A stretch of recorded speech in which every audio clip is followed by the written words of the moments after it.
Hello, and welcome to What is Innovation? The podcast that explores the reality of a word that is in danger of losing its meaning altogether. This podcast is produced by Outlast Consulting, LLC, a boutique consultancy that helps companies use innovation principles to solve their toughest business problems. I'm your host, Jared Simmons, and I'm so excited to have Jeff Goins. Jeff Goins is a writer, keynote speaker, and entrepreneur with a reputation for challenging the status quo. He is the best-selling author of 5 books, including The Art of Work and Real Artists Don't Starve. His award-winning blog, goinswriter.com, is visited by millions of people every year, and his work has been featured in The Washington Post, USA Today, Entrepreneur, Forbes, Psychology Today, Business Insider, Time, and many others. He is the creative force behind the ghostwriting agency Fresh Complaint. Jeff, thank you so much for joining us today on the show. I am so excited to talk to you and hear your thoughts on innovation. Happy to be here, Jared. Thanks for having me. All right, let's dive right in. What, in your mind, is innovation? I think innovation is the act of making things new, taking something that's been done before and doing it differently or doing it better. Got it. The act of making things new. That's interesting because the act of making things new sounds different from the act of making new things. Yeah, well, I was just thinking of the etymology. Yeah. Innovate, making things new, making new things. I don't think you make new things. I don't think that's a thing. I don't think there's anything new under the sun. Historian Will Durant said, nothing is new except arrangement, which is like an old school way of saying everything is a remix. Yeah. But I mean, this is one of the leading historians of Western history. Will Durant, incredible, well-respected historian. Nothing is new except arrangement. And so innovation, I think at its core, is actually the act of taking the raw material that we're all given, whatever that looks like in your space, and doing something different with it. And I think when you make things new, you make a new thing. I see. Okay. So a new thing is the outcome of making things new. I mean, it has to be. That's just physics. The shirt you're wearing came from a cotton plant, which came from stardust, just like you. Right. So it seems to me that innovators, professional innovators, are very humble in the sense that they understand that what they're actually doing is transmuting, transforming, changing the shape of something from one form into another. But nobody who turns water into ice would ever be so brazen as to say, I created ice. Right. And I think that smart, intelligent innovators understand that they're not creating anything actually. They're taking a bunch of stuff and remixing it and recombining it in new and interesting ways. And I'm sure there's some narcissists out there that think they're making something brand new, but not my view. I don't think that's how it works. I can agree with you on that. I wonder if that humility plays a role in innovation from an efficacy standpoint. So I wonder if being humble makes you a better innovator, or if it's just a trait of innovators. Yeah, I don't know. I mean, I don't know that you could call a younger Steve Jobs particularly humble. But the act of innovating is a humbling exercise in the sense that you're working with the same stuff everybody else is working with. Right. Like I said, it takes a real narcissist to think that they created any of that stuff. And Jobs is iconically famous for taking other people's stuff and recombining them into something new and interesting. And everybody goes, well, isn't that interesting? It's brand new. Wow. But nothing about, the Macintosh was really kind of the big breakthrough of Apple. Right. And none of it was particularly proprietary to Apple, except maybe the closed system approach, which was a brand new way of building a personal computer. But, they stole the mouse from Xerox as well as the graphic user interface. It was all just borrowed from other people. And there's that famous fight that Jobs and Gates had where Apple basically invented Windows, right? And sort of, they borrowed it and repackaged it from Xerox. Yeah. And Jobs said to Gates, you stole from us. And, Bill Gates, or so the story goes, said, the way I see it, we both had a rich neighbor in our neighborhood named Xerox. And when I broke into his house to steal his TV, I found that you had already stolen his stereo. That's how it goes. So are they humble people? I mean, they're just people. I'm sure they're from humble to arrogant, full spectrum. Right. I would say, for whatever it's worth, that because the act of innovating is inherently humbling, again, what I mean by that is you're down to earth. You're working with the same crap that all of us are working with. Mm-hmm. It's sort of frustrating and maddening. And how am I going to do something different here? If you want to go the distance as an innovator, I think humility takes you farther, longer. Right. You could argue that Steve Jobs did become more humble and did become a better leader and a kinder, more generous person as he grew up. I mean, the Macintosh was kind of a failure. Yeah. In the short term, right? Right. And so I think humility allows you to have a longer view of your work. Like when you fail, you're not shocked. You're like, well, yeah, of course. And you're willing to do the boring stuff that can lead to really big breakthroughs, or not even big breakthroughs, but just they solve problems. Like innovation at its core is a problem solving discipline, I think. Mm-hmm. If you're trying to create the world's next best blank, there's a lot of ego and a lot of expectation there. And there's a lot riding on that. Right. Versus trying to solve a simple problem. Most innovations are just trying to solve a simple problem. And they're boring. They're sort of these iterative, creative steps forward in humanity. And then every once in a while, you have kind of this giant leap. That's what researchers call the creative cluster, where you just kind of a bunch of stuff happens all at once. And then there's just 150 years of nothing. And then a bunch of stuff happens all at once. Right. And I think you can go, wow, Steve Jobs or Bill Gates was brilliant. I mean, there is a certain aspect to right place, right time. This was going to happen no matter what. Mm-hmm. Right. David Letterman interviewed Little Richard a long time ago, back in the day. And he said to Little Richard, who was not a particularly humble man based on his interviews, he said, certainly you contributed a lot to rock and roll coming on the scene. Do you think it would have happened without you? And Little Richard goes, no. The Beatles stole this from me. Elvis got this from me. Prince got this from me. Right. James Brown got this from me. Jimi Hendrix was in my band, which is true. That is a true statement. Yeah. I think you need a little bit of that too. You need a little bit of audacity. Mm-hmm. It's not enough to be humble with your looking down at the ground thinking, oh, I'm nobody special. You kind of have to have oh, I've got something really special to share with the world.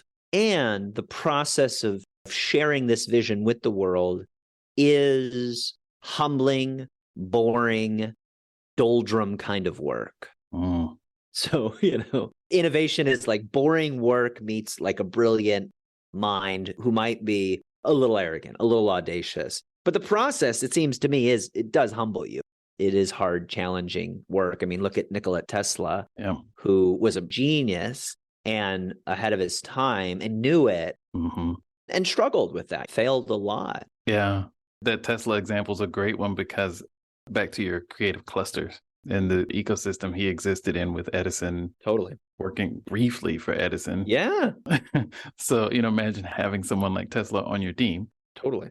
But Westinghouse and all the folks around Tesla and Edison and that entire electrification of modern society, there's really only two names that stick out, but it was an entire cluster of not just scientific and technological geniuses, but the genius of Westinghouse and those folks to see what the potential is and to harness it and leverage it. Well, and the money. Yes. I mean, the fact, they're in New York City, right? And there's just all this money coming their way from industry, right? Mm-hmm. From Carnegie, from Rockefeller. JP Morgan. Right. So you've got sort of these robber barons, Right. the men who built America, as it were. Mm-hmm. And then you're basically moving from oil lamps in the house to efficient lighting, Right. electrical lighting. And so you've got the money to make it possible. You've got technology sort of like converging. And then you've got all of these brilliant minds kind of in the same place at the same time, competing with each other. Right. And all of that becomes this petri dish, this melting pot that allows these things to happen. That in any other place with just the individual or just the resources or just the money probably wouldn't have happened. As you're outlining kind of the role of New York in that era, I would say Harlem played that role in the 50s for music, for poetry, for a lot of different things. Jazz. Oh, we could talk about jazz for the rest of the podcast. Mm-hmm. Silicon Valley, late 70s, 80s, 90s. Do you think we might be post that with the distribution of talent? Like, what is the next sort of place, petri dish sort of thing? Can we do that virtually? Yeah, I don't know. I mean, I have my opinions. Yeah. I think place really, really matters. Mm-hmm. And I think it's an afterthought. I think we think, at least in Western culture in America, it's super individualistic. And so we think who first, mm-hmm. and then maybe what or how, and then lastly, where. And it seems to me that where might be the first question. It certainly was the question for many previous generations. Right. And in many different parts of the world, still to this day, where you live determines how you live. Moving to the city back in the day meant opportunity. Right. New York City sort of represents that to the world, right? It was the place that most immigrants came through Ellis Island when they're first coming to the country.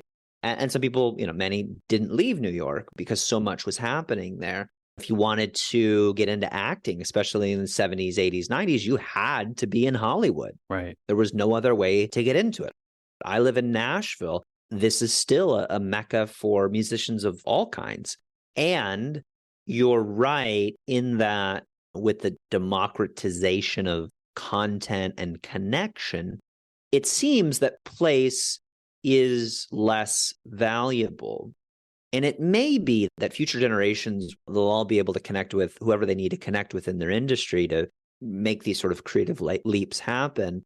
I don't think we know how to do that right now. No, I'd agree. Yeah. You know what I'm saying? I do. And I do think that one of the difference makers, because everybody's on the internet, mm-hmm. and a place by necessity and sort of by definition is inherently exclusive. Because it's a limited resource. It's a finite resource. Because not everybody can live in one place, right? Yeah. So if everybody's on the internet, but you live next door to me, or I keep bumping into you in the same coffee shop, I am going to give you and your work a certain level of preference. Mm-hmm. Like we're talking like collaboration, right? Right. This is the thing that I talked about in my last book, Real Artists Don't Starve, because I was so fascinated with the function of place in creative work. Mm-hmm. And it was the one thing that almost everybody challenged me on. They go like, does that still matter?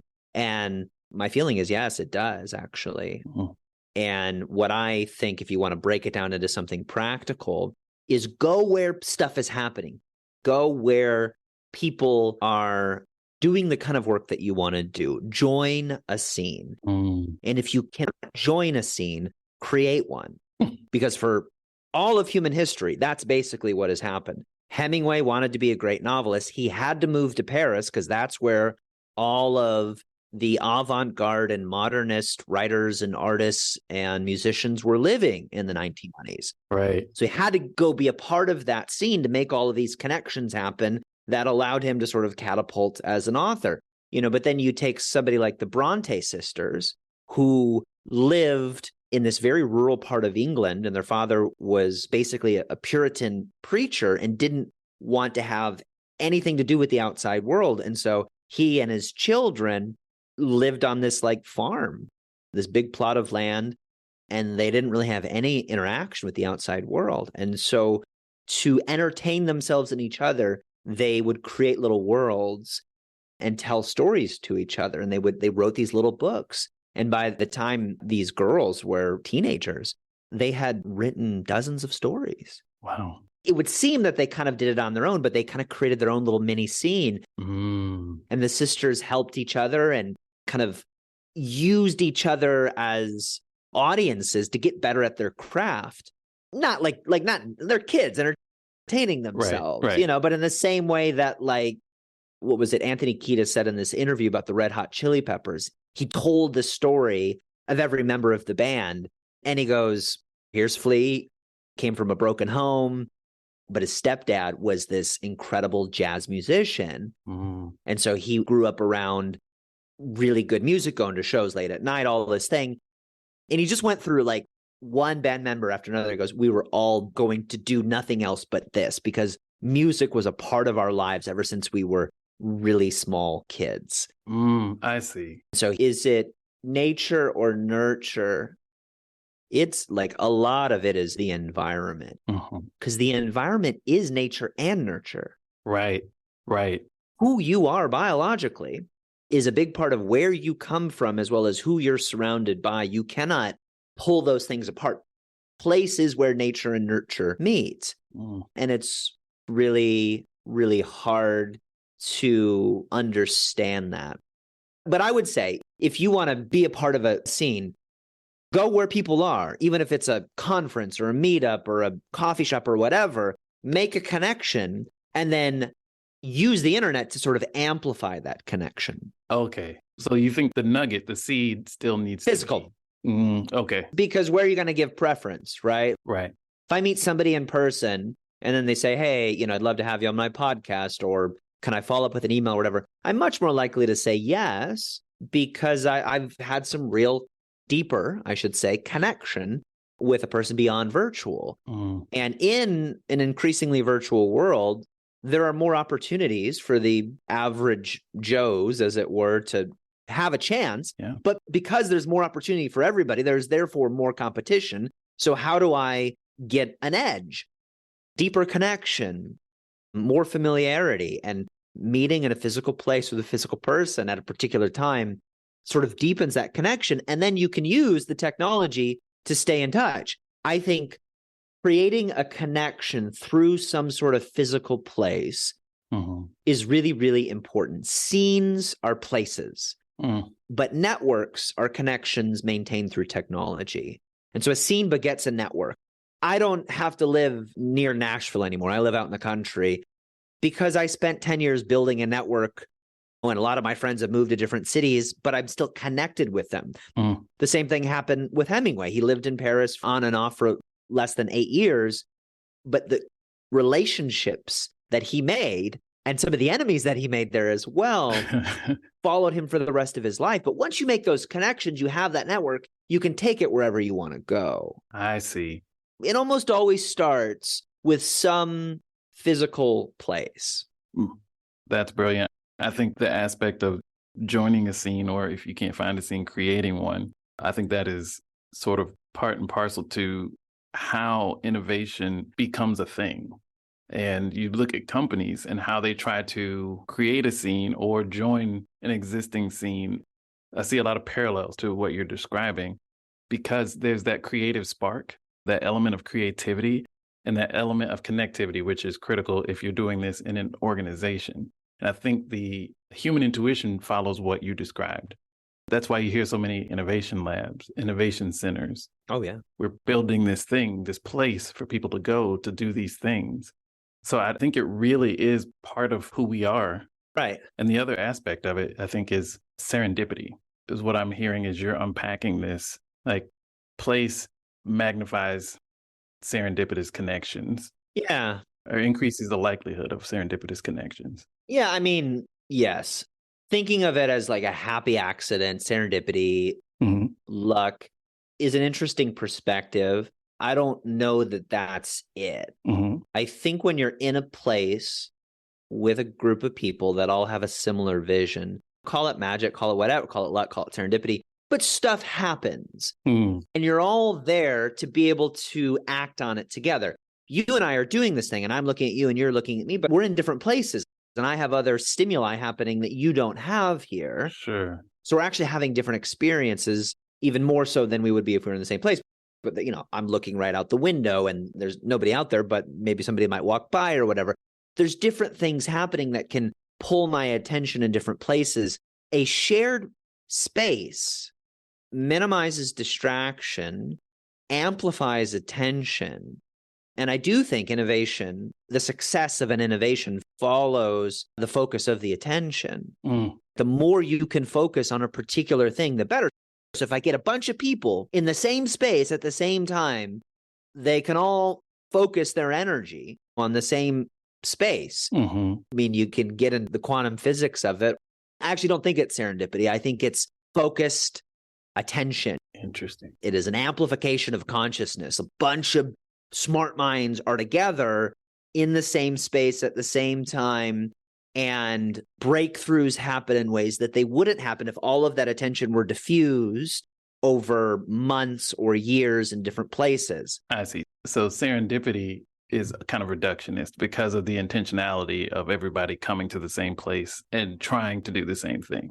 I think it sets up, the listener to go, I'll just go somewhere and stuff will happen.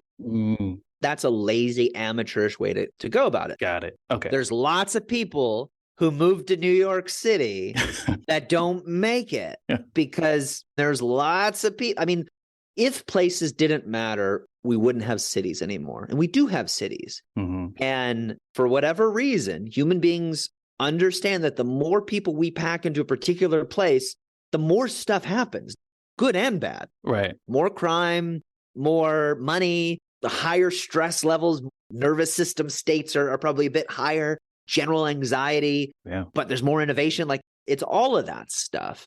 But yeah, I mean, I think get a bunch of people together in the same place at the same time with a shared set of values. Don't have to be exactly the same, but a shared set of values and similar vision, and focus it on something and see what happens. I mean, that's everything. That's why different religions gather for corporate worship and prayer.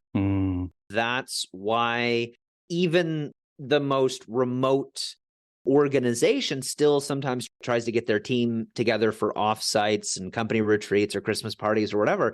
There's something special that happens in a shared space. Well said. And I think it reinforces the breadth of what is required, for lack of a better term, for innovation to blossom or bloom or come to fruition or come to the forefront. It's not just having a process or being smart or those sorts of things. I got this new technology or this new widget that does this thing nothing else does. Right. It takes more than that, and it is more than that. Yeah, I think it requires awareness. The deeper the awareness you have, the more things you notice, and therefore the more connections you can make. And if our job is to not make something new, but to like rearrange the stuff that we've already been given. I mean, look, like we're talking and we could, I don't know, spend hours doing something. We would be able to go fairly deep on whatever we wanted to go. But if I were in that room with you, I would see all the things that you're not showing me right now. Right. And they may be immaterial or they may be incredibly relevant. Maybe there's a mess to the side, or maybe your spouse is standing on the, like, you don't know. Yeah. But if we're in the same room together, I might go, what's that? I might walk up to the painting behind you and like, okay, can I pull this? Can I look at this? Right. We can just get a bit deeper. I'll be more aware of things. We can get deeper. And because we can get deeper, we can make more connections. And that is what innovating is. It's making connections. And the deeper they go, kind of the sturdier they are. You're building like a root system. I love that. It changes the quality and the depth of the connection. Yeah. And it's not to say that you can't do that through technology. Right. It's just you've got to work harder to do it, I think. Exactly. You've made quite a few musical references since we've been talking. You live in Nashville. What role does music play in your life? I love music. It was the first vocation, I guess. It was the first thing that I wanted to do for a living, and kind of did it. I've always been a creative person. I used to draw. I liked visual art. My dad was a musician. He played guitar while I was growing up. Wow. As like a grumpy teenager and preteen, I listened to grunge music, then got into classic rock and emo and punk and metal. And when I was 15, 16 years old, my dad taught me how to play guitar. And whenever I'd get in trouble, he goes, you can't listen to music. He goes, if you want to listen to music, you have to play it. Oh. And he grounded me from everything but my guitar. When I got in trouble, I could still play guitar. Oh, that's brilliant. I think music was a way for me to express stuff that I didn't know exactly how to say at the time. And it was a way for me to connect with feelings, as it is for lots of people, I think. Sure. And then I was in a bunch of bands starting in high school through college. And that was a way to connect with other people. It's a special experience to be on stage with a group of your friends, feeling all the same thing at the same time. Music taught me more about creativity than any other craft. I don't consider myself a particularly great musician. I was sort of in a semi-professional band for a year that we toured all around North America after college, and we got pretty good. Yeah. And then I moved to Nashville, and I was like, nope, like not even close. Reset everything. Yeah, like the guy waiting my table at the Olive Garden was leaps and bounds ahead of me. Yeah. I love music.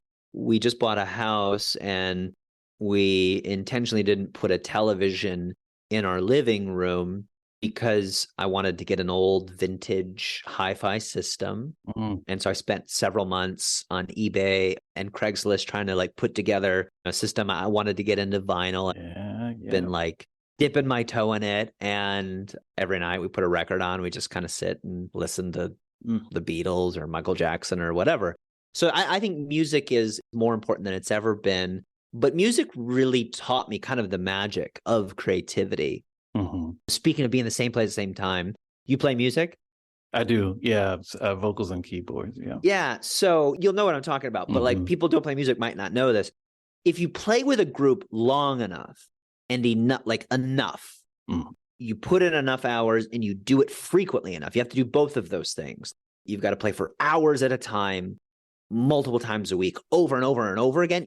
You do that, and you start to read each other's minds, meaning you're playing on stage, and initially somebody goes, do the chorus again. Everybody plays the chorus again, and it works. And then next, it's like a nod, and everybody plays the chorus again. And then nobody ever has to say or do anything. You just feel it. Right. And you're like one organism. And it doesn't happen all the time, right? Right. But like you get into the flow and you're like one organism with different body parts, all kind of moving together. And that's a beautiful thing. And music taught me so much about writing.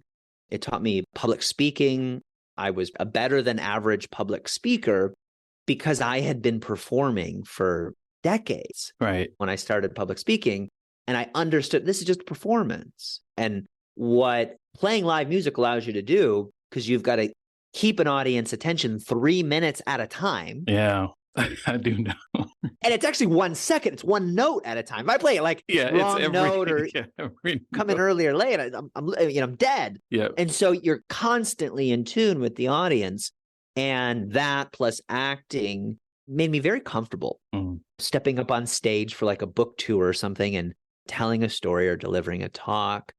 And I think music, whether you listen to it or play it or both, teaches you really more than just about anything, teaches you to get into the moment and stay in the moment. That's exactly right. Ride from moment to moment, second to second. Yeah. The only other thing that really does that for me is just movement, running, walking. It's the same level of awareness, but music has this elevated emotionality to it that is hard to beat. I couldn't agree more. I think the performance of live music is so instructive, not only for exactly what you laid out. What it did for me is it taught me how to listen. Yeah, you got to. There's so many different levels of listening. There's hearing things. And what you're describing about being able to start at the same time without anyone saying a word, or stop at the same time without anyone saying a word, or someone hits the tritone substitution and then everybody goes to this different place together. That's a level of listening that makes listening to someone speak or taking in information other ways feel so much easier. Yeah. I mean, they say that art imitates life and life imitates art. And the lesson that music teaches you about paying attention to your surroundings, especially something like jazz. Yeah. Depending on the kind of jazz you're playing, it's all kind of one long improvisation. But there's like good improvisation, there's like different levels of improvisation, skilled improvisation and not so skilled. Yeah. As is true for anything. Yeah. But that art form is such a beautiful picture of life. I saw this video recently, and this guy's playing with Miles Davis, and he's playing guitar or something, and he hit a wrong chord. Dude plays wrong chord. Miles stops playing, hears it, listen, there's like pauses, and then starts playing again and makes the wrong chord right. Yeah. Was doing this, whatever the line he was playing, he was going in this direction, then chord hits, sounds incredibly dissonant and off, and then Miles takes it here and makes it work. And that's such a beautiful picture of life, because you'll have this idea of, I'm going to go in this direction, I'm going to do these things, and then life is like, nope, this thing happens, that person dies, you get sued for that, you get that tax bill, whatever. Stuff happens. We go into a recession. This person gets elected instead of that person, and your plans don't work out the way that you thought they would. Right. And you've got to be able to dance with that.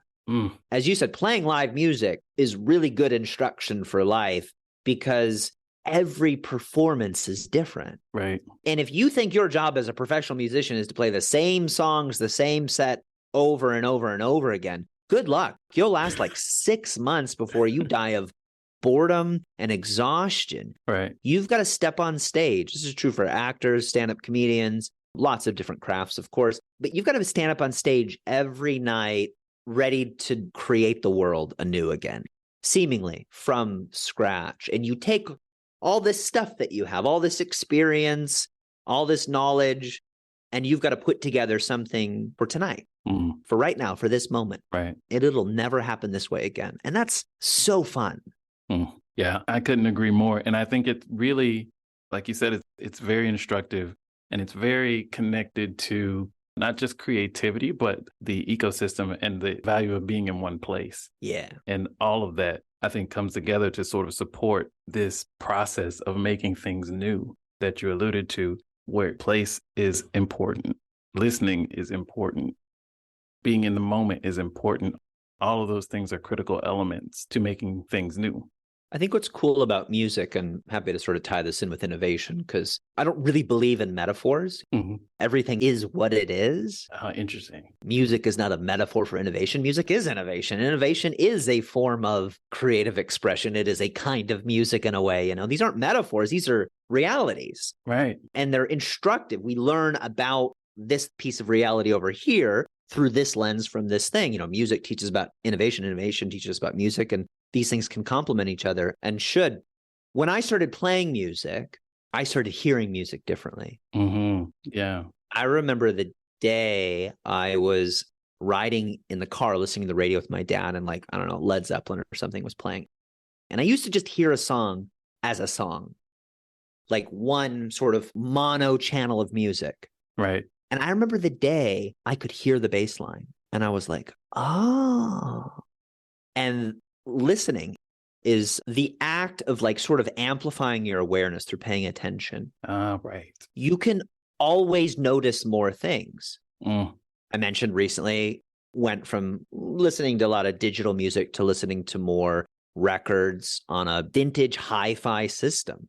Yeah. And I've got a 1970 something Yamaha receiver. Wow. That thing's 50 years old. Unbelievable. Holy crap. And it works brilliantly. And it's like 100 pounds. You know? Oh, yeah. I'm it sure. still works. And it sounds awesome. And I've got this vintage Pioneer turntable. It's fine, and I've got these Infinity speakers. It's nothing incredible. The whole thing probably cost me $500, but it's really cool. It's all these pieces. And I'm lying on my couch the other night listening to Abbey Road by the Beatles. Yep. At this point, I've got a trained ear. I can hear different instruments and voices and things. And I went through the whole record just listening to every single bass line. And I was like, oh my God, Paul McCartney is like the best bass player in the world. How did he do this? It's incredible. Why did he do that thing, you know? Yep. And so all that to say, like, once you learn how to listen, which you're born knowing how to do, but like, as you begin to say, pick a certain tool of attention, which is necessary to innovating. Like, I think what innovators do really, really well is they find one thing that they can hyper focus on. That thing, whatever it is, can always go deeper. You can always hear more. You can always notice more. You can always see more. I remember recently, past few years with COVID and pandemic and not being able to see a lot of people, I just went for a lot of walks. And I remember the day where I noticed like the trees just sort of dance. You could just like watch the trees sort of move in the wind all day long. It's incredible. Right, yeah. I remember the day when I noticed that clouds don't stand still, that they move, not just move across the sky, but if you watch them, they swirl and they're these balls of gaseous liquid, right? They're like semi-solid state of floating water in the air. And so they're like moving. Yeah. And you can do that with anything. You can do that with your kid. You can do that at your job. Nothing is actually boring. Things are always happening. Yeah. And the more you pay attention, the more you see. And the more you see, the more you can change. And you can't change stuff that you don't notice. Right. You don't even know it's there. Right. And so if you want to be more innovative, this is why I think it's humbling work. Begin to practice the habit of paying attention to ordinary, boring stuff and find something amazing about it. Because that's how you change anything. Building that muscle. Yeah, you got to see the one thing that could be done better. Yeah, yeah. And that requires intense attention. It's listening. There's no limit to how far you can go with that tool, paying attention to something. Oh, Jeff, the time has flown by, my friend. This has been an amazing conversation. Innovation is the act of making things new. I appreciate and thank you for the journey of taking us through all the different aspects of that definition. And it's always fun to connect with a fellow musician. So thank you for your time and thanks for joining us. My pleasure. Thanks for having me, Jared. And kudos to you for exploring this subject. It's one worthy of our attention, for sure. Thank you very much. Thank you. All right. Take care.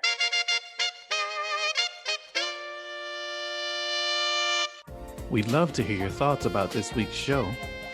You can drop us a line on Twitter at Outlast LLC, OUTLAST LLC, or follow us on LinkedIn where we're Outlast Consulting.